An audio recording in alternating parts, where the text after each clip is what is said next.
Quand vous dites qu'ils ont déboulé, d'ailleurs, vous parlez de qui? De toute la racaille de la banlieue, pardon, mais j'ai vu des centaines de voitures sont arrivées du côté donc, du boulevard Malesherbes, donc ils arrivent directement de la banlieue, de la porte d'Asnières, de la porte Champéret, donc ils ont déboulé. Alors hier on était avec Jeanne Dautesser, la maire du 8e que j'ai entendu. Que personne n'avait appelé, aucun média ne l'avait appelé. Pourquoi on ne l'appelle pas? Parce qu'on ne veut pas entendre ce qu'elle a à dire. Et ce qu'elle a dit, elle a parlé. Elle a eu des mots, c'est les siens. Elle a dit racaille. Oui. Voilà. Elle a dit la racaille est arrivée dans Paris. Ce sont ses mots, ce ne sont pas les miens.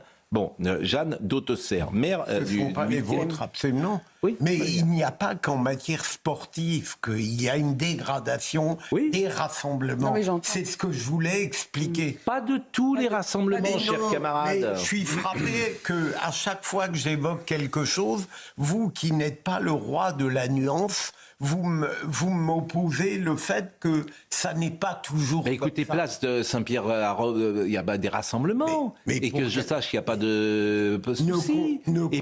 Et puis, pourquoi vous dites ne comparez pas? Ne comparez pas des choses et des événements incomparables. Vous me dites tous les rassemblements, je ne vous dis pas tous les rassemblements. C'est certain. À la foire du trône, oui. Mais pas tous les rassemblements. Ça dépend qui est là, en clair.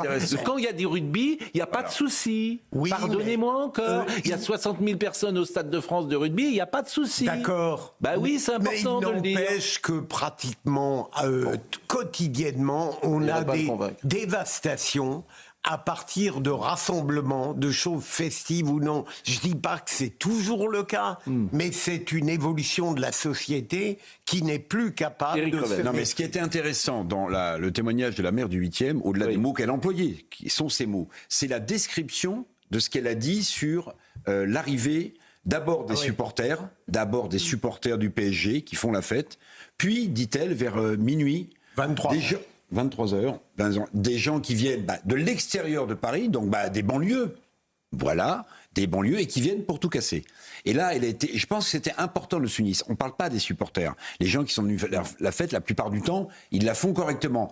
Mais il y a cette seconde vague, si j'ose dire, qui vient des banlieues, qui vient pas parce qu'ils sont des amoureux du PSG et de voir cette équipe en finale, qui viennent, pardonnez-moi, pour tout casser. Monseigneur Chauvet, c'est intéressant parce que ces jeunes des quartiers, ces jeunes des banlieues, qui parfois ne sont pas de culture chrétienne, souvent ne sont pas de culture chrétienne catholique. Est-ce que vous êtes au contact avec eux? Est-ce que vous les entendez? Pourquoi pas vous allez parler avec eux et pourquoi pas, j'allais dire évangéliser? Je ne suis pas sûr que ce soit votre mission. Mais est-ce que vous avez un avis là-dessus? Oui. Attention, une non-transmission, ça crée des barbares. Bien sûr. Et ces barbares, ce sont vos enfants, et vos enfants vous tueront.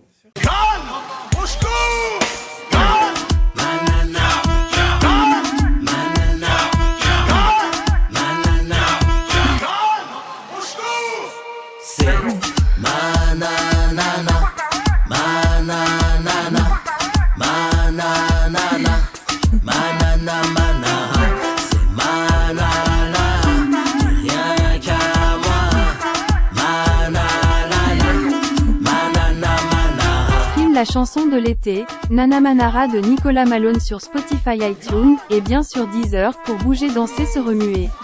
L'été sera chaud avec Nana Manara.